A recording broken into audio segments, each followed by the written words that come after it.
Lah itu posisi wah merinding ya. Posisi itu nyala, dup, satu, dup, besar itu, terbang, mati tuh. Ada lagi. Assalamualaikum warahmatullahi wabarakatuh. Salam sejahtera bagi kita semua. Balik lagi di podcast kontrakan bareng gua Yeng. Apa kabar nih semua teman-teman di rumah? Semoga sehat selalu ya. Dan semoga tayangan ini dapat menghibur dan dapat mengisi kekosongan di sela-sela kegiatan kalian semua yang ada di dimanapun kalian berada.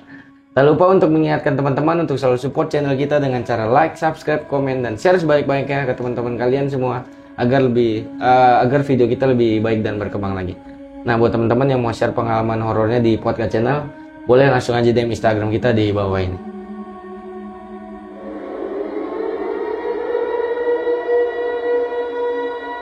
Oke, di episode kali ini gue udah kedatangan Bang Gomyor nih sebagai narasumber yang akan menceritakan pengalaman horornya saat pendakian di Gunung Semeru. Gimana kisahnya? Ini dia.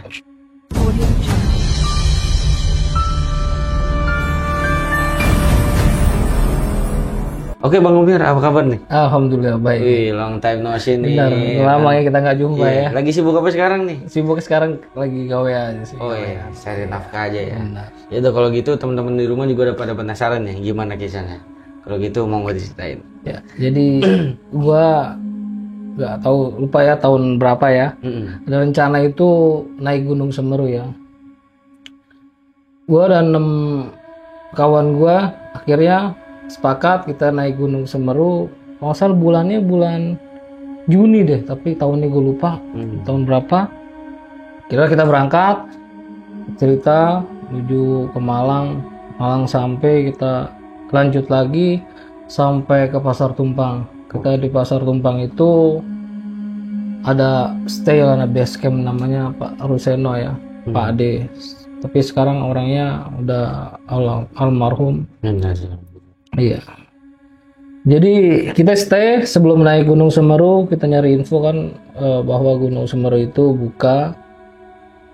Ya udah kita menuju ke Ranupane. Nah Ranupane itu kita juga pas di Pasar Tumpang temu dah tuh ada 3 orang dari Cirebon. Akhirnya dia gabung ke kita, kan lumayan kan buat minim naik jeep ya. Kita naik jeep, akhirnya kita 10 orang sepakat untuk nanjak menuju Ranupane ya.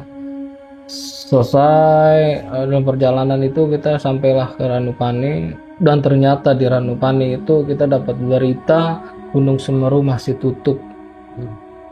Nah, karena emang dapat kabar itu ada yang hilang waktu di Gunung Semeru, tapi beritanya itu udah ketemu ya. Udah ketemu, tapi itu Gunung Semeru belum dipastikan sampai kapan bukanya kan. Juga ada orang yang stay udah 3 hari di situ menunggu kabar baik ya, menuju mau ingin naik pendakian ya Gunung Semeru kan. Kita juga sempat kecewa kan. Dari jauh-jauh kita udah persiapkan, dapat sebelumnya itu Gunung Semeru buka belum ada gunung itu ditutup kan. Terus kita nyari info, ternyata emang nggak bisa kan. Dan akhirnya saya itu bersepuluh yang termasuk rombongan Cirebon, dan ada lagi tuh anak Mapala dari Nusa Pela kalau nggak salah ya, ada 9 orang. Akhirnya kita gabung jadi total 19 orang. Terpaksa kita melakukan jalur pendakian ilegal. Karena udah tanggung ya, udah tanggung jauh-jauh sampai di Gunung Semeru tutup, dan juga ada orang udah 3 hari stay di situ menunggu kepastian. Sampai yang kita datang itu nggak ada kepastian kapan di Gunung Semeru itu dibuka. Ya udahlah, akhirnya kita siapkan mental untuk mengambil pendakian gunung ilegal gitu kan. Dan kita nyari info siapa nih yang bisa voter yang bawa kita sampai Ranukumbolo. Intinya kita nyampe Ranukumbolo setelah terserah selesai itu dia mau pulang nggak apa-apa, dia mau stay itu nggak apa-apa. Oke, akhirnya dapat di itu katanya siap berangkat jam 11. Kita tunggu-tunggu belum jam 11, dapat kabar lagi porter itu tidak bisa. Terus kedua lagi sama sekitar jam 11-an kita nunggu kabar lagi, ternyata nggak bisa. Yang ketiga kalinya nih kita tunggu, alhamdulillah itu bisa dan nggak nyampe jam 11, kita jam 9 sudah melakukan pendakian dan itu lewat Gunung Ayek-Ayek atau jalur Ayek-Ayek ya, jalur lama Gunung Semeru. Akhirnya kita melalui Gunung Ayek-Ayek melakukan pendakian. Ya akhirnya kita jalan kan menuju Ranukumbolo. Kita udah mau ke turun lembah, perkiraan kita semua kan wah kita udah sampai mau Ranukumbolo nih, karena ada pantulan cahaya, ya kan? Air iya, gitu ya. Lain air ya. Terus kita terus turun ke bawah, ternyata itu benar-benar kabut lembah. Dan saya posisi itu juga emang orangnya gerahan gitu. Kayak saya posisi saya itu nggak pakai jaket, cuma kayak kaos kutang, emang udah terbiasa suhu dingin gitu, bukannya sombong gimana, emang orangnya gerahan gitu, nggak biasa gerah saya ya, makanya akhirnya blegot lah ibaratnya pakai kaos kutang doang kita jalan. Akhirnya sampai di Ranukumbolo sekitaran jam berapa pokoknya kita udah sampai di Ranukumbolo. Ya udah kita siap-siap buat makan, kita buat ngopi. Selesai itu kawan saya tuh nyalain musik box, dan posisi itu baru belum dinyalain kah, nyalain itu mau posisi gede, terus tiba-tiba lagi asik kita nyanyi mati drop. Nah kawan gue itu dia mukanya ada yang digaruk gitu, terak. Oke kita nggak heroin. Pas kita siap-siapkan bergegas untuk menuju Kalimati. Jadi akhirnya porter itu menyanggupkan sampai di Kalimati ya. Oh ya, perjanjian di Ranukumbolo ya. Ranukumbolo iya. Terus akhirnya dia memberanikan diri berkata, oke saya temenin masnya sampai Kalimati. Ya udah kita berjalan Kalimati. Itu posisi di Gunung Semeru emang bener-bener kita orang ya, 20 orang. Kita jalan terus lewatin jembatan Tanjakan Cinta, kita lewatin Sapana terus menuju Jambangan. Pas mau ke Kalimati itu, dan di tengah jalan di Jambangan itu kita bertemu pendaki juga sekitar 4 orang kalau nggak salah. Dia selesai turun nggak tahu tuh dia naiknya dari mana, kan tutup ya kapannya posisi tutup, makanya kita juga nggak tahu dia jalur mana. Pokoknya kita tegur sapa, say hello, udah dia turun dan kita naik. Nah dan posisi kita itu benar-benar pure, nggak ada orang sama sekali. Kita 20 sama porter selesai sampai, kita bikin tenda, kita persiapan buat nanti malam summit. Dan porter itu izin balik kanan, kita janjian sore deh. Oh sore. Iya sore, masih sore, karena kan kita stay dari Ranukumbolo untuk menuju Kalimati itu dari pagi. Akhirnya kita janjian turun kapan? Turun kan besok kita malam summit, pagi turun, selesai itu kita langsung turun. Ya di janjian itu besoknya berarti dia datang lagi untuk jemput kita. Oh dijemput lagi? Iya tapi jemputnya bukan di Kalimati. Oh tetap Ranukumbolo? Di pas mau perbatasan ke Ayek-Ayek itu. Kita kan jalurnya udah tahu. Iya pertemuan yang jalur lama itu. Nah kita ketemuan di situ. Ini ya, akhirnya kita naik kan summit jam 11. Jadi 19 orang kita di Ranukumbolo. Grup saya bikin tenda itu di shelter kita, karena biar ini ya minim ya untuk bahaya ya, karena binatang buas gimana, jadi kita stay di shelter. Ini grup saya, shelter yang satu ini orang Cirebon, dan satu lagi tuh anak cinta alam yang itu yang Bala di luar. Nah dari rombongan saya 7 orang, yang summit 6, 1 stay, aturan 2 nih karena dia kejadian di Ranukumbolo yang di Garok itu akhirnya saya juga kaget dia mau ikut kan. Iseng Mau kali ikut dia. iya karena dia takut lah, takut kejadian yang seperti di Ranukumbolo kan. Akhirnya dia naik, saya satu stay di bawah. Ada orang Cirebon itu 3 orang, yang 2 summit, yang 1 stay, dan yang anak Mapala satu lagi itu ada 9 orang, stay 4, 5 naik. Jadi kita summit 13 orang ya. Summit kita berjalan dan nyampe perbatasan vegetasi di Cemoro Tunggal. Kita udah naik lah pas itu di tengah jalan ya, kita stay istirahat. Namanya jalur berpasir ya, kita istirahat itu benar-benar kayak orang berbaris berhadapan duduk ya, depan itu kan tatapan mata kita itu hadap ke gunung. Nah di gunung itu tiba-tiba ada yang menyala tuh, satu tuh bulat kan, satu lagi tuh. Pikiran saya nih, kita semua itu ibarat kata, wah kita ke gap nih sama ranger karena ilegal ya. Iya, tapi aku mikir lagi nih, wah kayaknya bukan nih ada yang ini. Kalau binatang buas nih, gue punya mindset pikiran gue nggak mau diem aja kalau misalnya dia menerkam gue gitu. Gue emang selalu kalau naik gunung manapun gue selalu simpen pisau lipatnya buat jaga-jaga kalau ada yang membahayakan atau nggak terancam diri gue selalu bawa itu kan.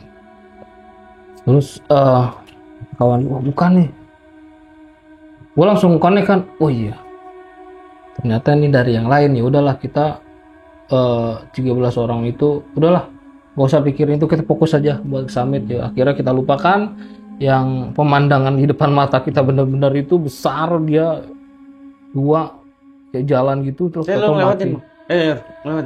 Ngelewatin gimana? Ngelewatin dia tuh. Itu di posisi kita di atas gunung, dia itu di depan gunung kita, di gunung satunya lagi. Kita udah di pasir nih, di Gunung Semeru. Kita udah di summit ibarat kata udah masuk jalur pasir. Dan di depan pemandangan kita ini tuh gunung. Lah itu posisi wah merinding ya. Posisi itu nyala. Satu, besar itu.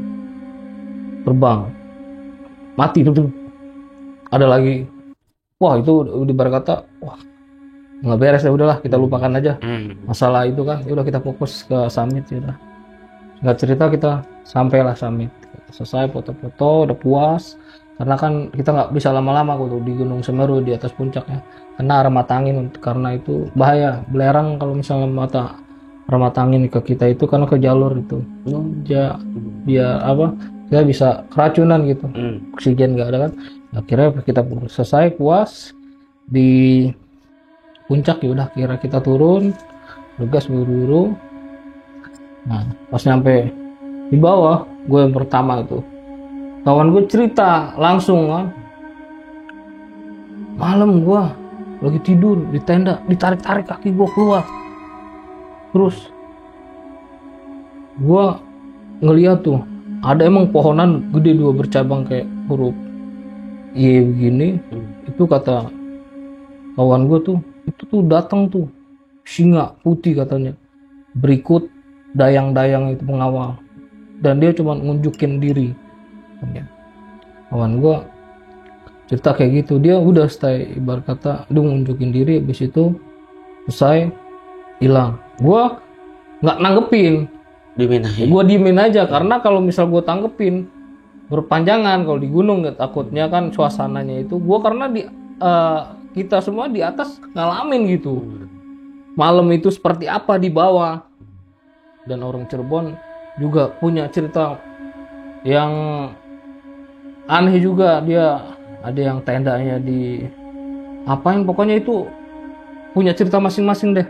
Kawan gue kan Degas itu katanya oke cara-cara udahlah kita selesai, buru-buru packing udah semuanya siap, udah kita kembali turun ke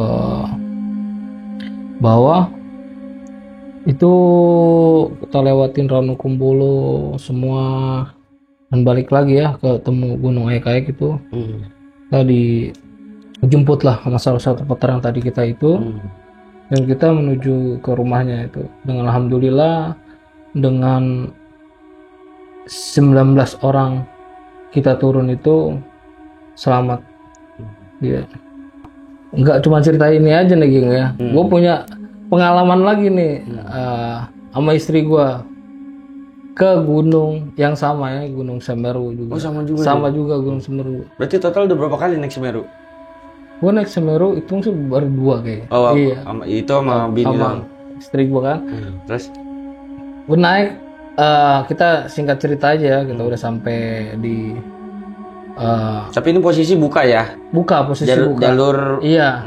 Alhamdulillahnya itu pas kita pertama naik, itu sebenarnya masih simpang siur juga. Oh. Simpang siur dalam artian emang tuh nggak tahu lah, di Jakarta kita dapat informasi itu gunung buka.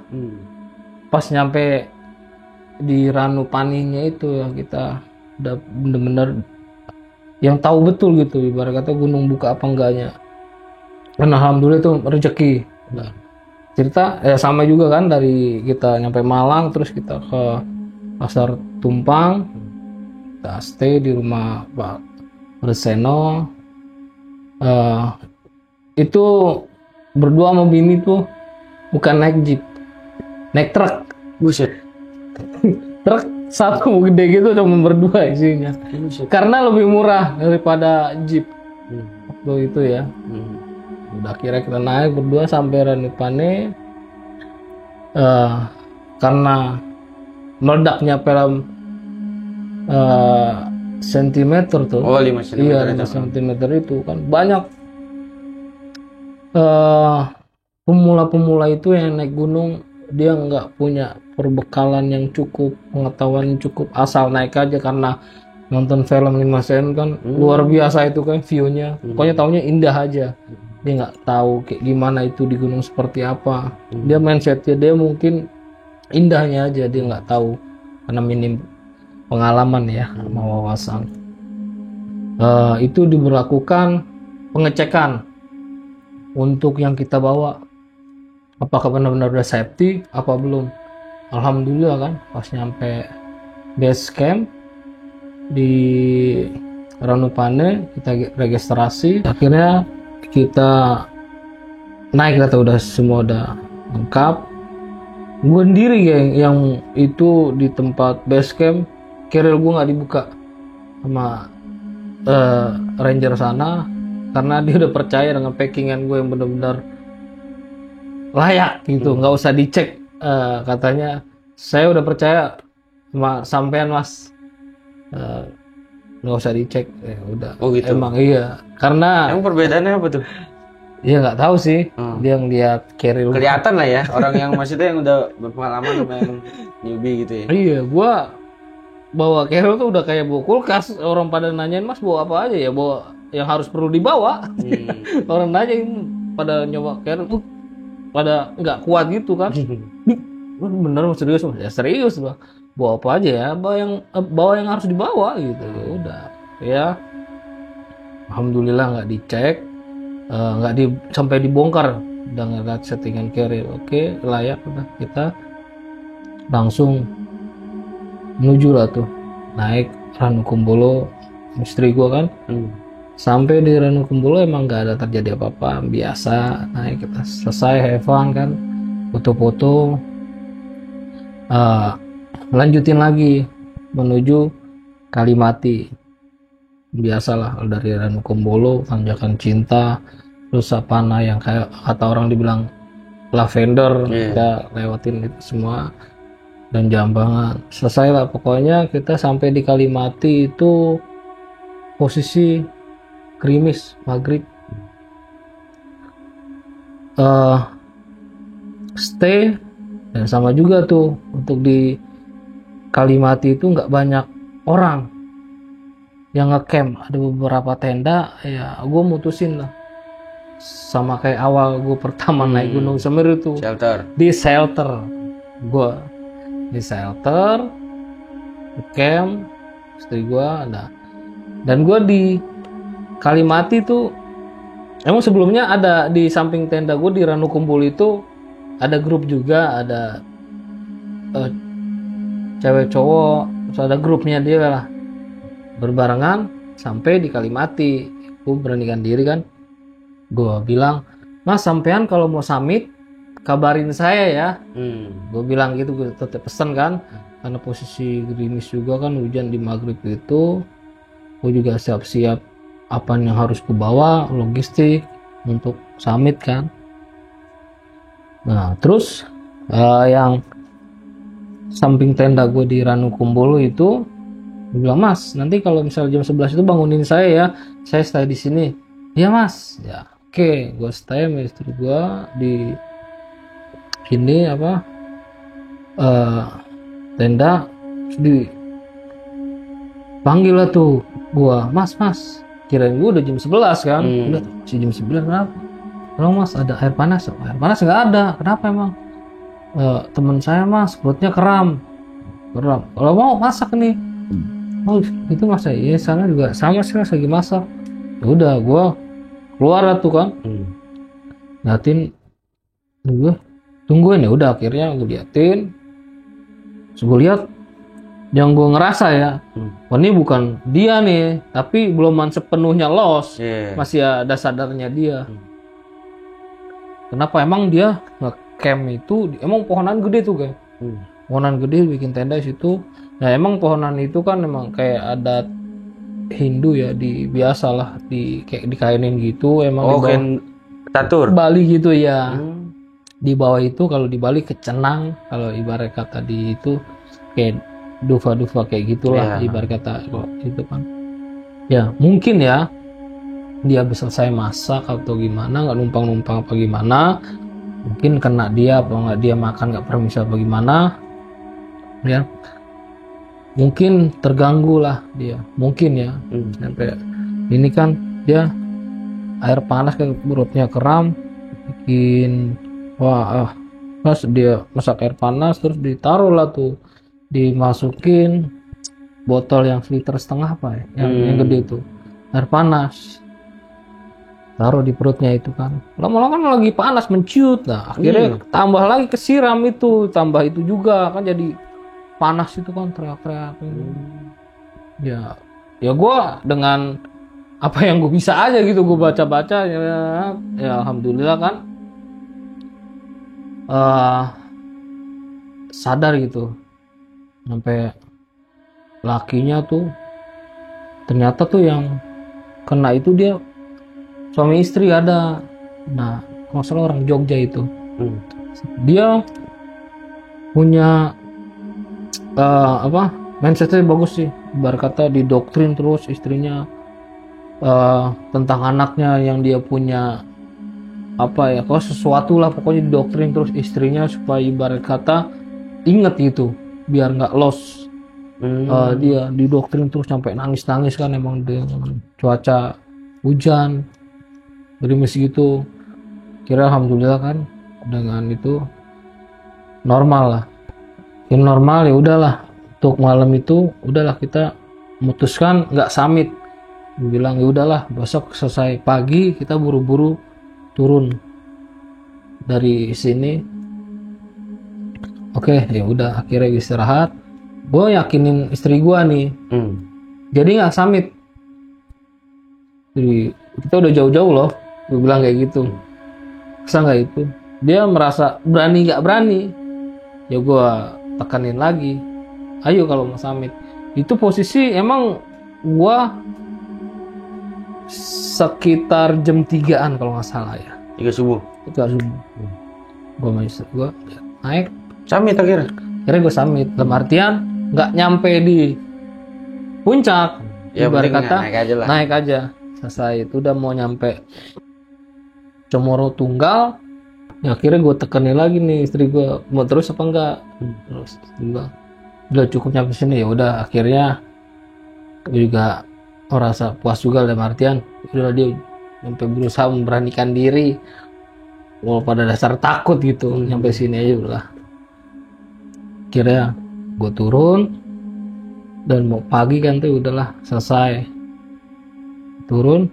Gue packing sekali masak-masak kan buat perjalanan balik persiapan.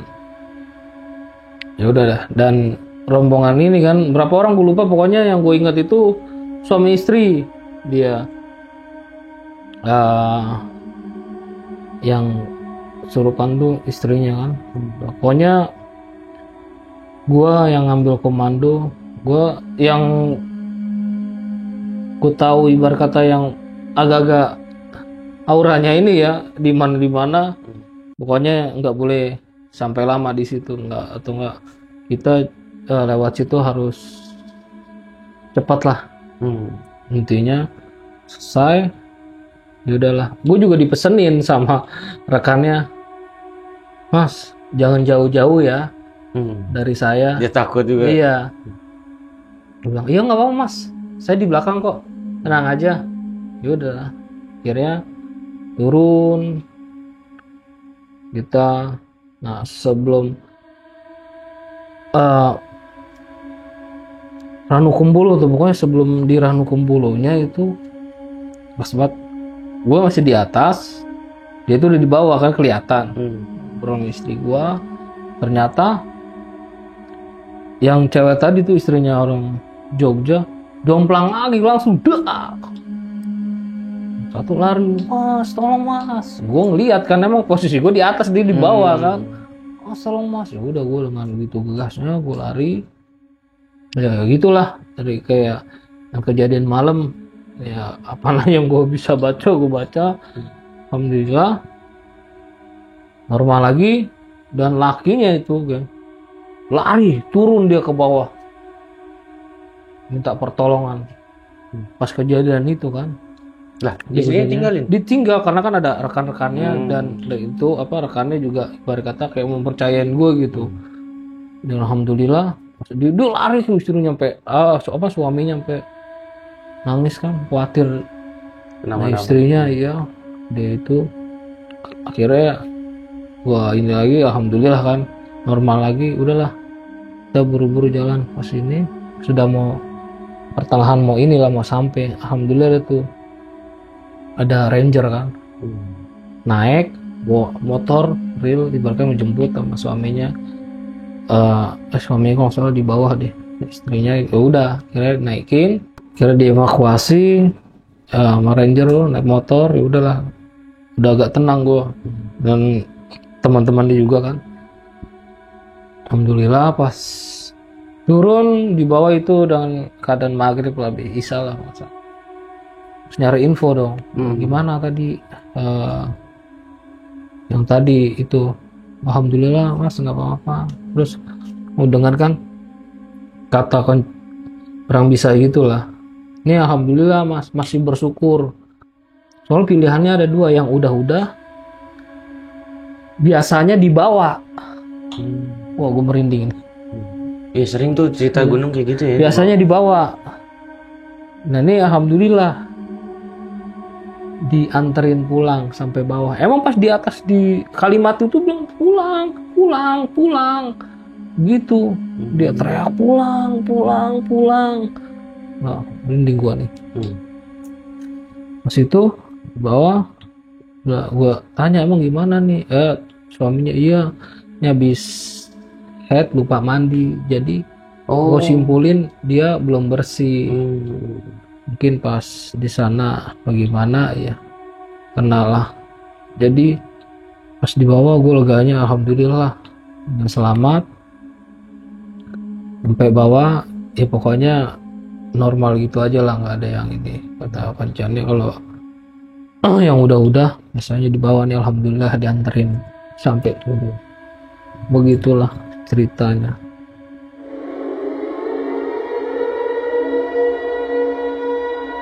Oke, paling gitu ya teman-teman cerita pengalaman pendakian dari Bang Gomior. Kira-kira ada pesan dan kesan nggak nih Bang buat para pendaki yang baru atau yang pemula? Ya. Untuk pesannya sih satu, sebelum mendaki kita harus siapkan mental sama fisik dan pengetahuan ya. Kita cari tahu sebelum kita mendaki gunung yang kita pengen daki. Logistik semualah pokoknya kita siapkan benar-benar harus matang. Naik gunung itu nggak seindah yang kita lihat Di TV. ya di TV. Iya, betul. Ya. Dan satu lagi yang terpenting ya, jangan ilegal yang kayak gue lakuin ya. Itu nggak baik dan nggak dibenarkan. Karena satu, kalau kita kenapa-napa itu nggak ada yang bertanggung jawab. Nggak, untuk tim SAR juga Susah bingung dia, nyari. susah untuk nyarinya. Karena gue pada saat itu udah kepalang tanggung di jauh-jauh itu ya, dengan semua punya perhitungan benar-benar matang ya. Gue dengan rekan yang lain ya dibilang dimaksud nekat lah ini. Pokoknya jangan sampai kejadian kayak gue dah. Misalnya kalau benar-benar tutup ya udah ikutin aturan yang ada. Seperti itu aja sih. Oke. Jadi satu dua. Oke, paling gitu ya teman-teman. Makasih banget nih buat Bang Gomir udah sempetin hadir di podcast channel buat share pengalaman pribadinya, pengalaman horornya. Terima kasih juga buat teman-teman di rumah yang udah menyaksikan episode kali ini. Oke, agar tetap terhubung dan tidak ingin ketinggalan video-video dari kita, segera subscribe sekarang juga podcast channel. Akhirnya kita sampai di ujung acara nih Bang Gomir. Oke. Paling gitu aja, gua dan Bang Gomir izin pamit undur diri. Sampai jumpa di episode-episode selanjutnya. Assalamualaikum warahmatullahi wabarakatuh.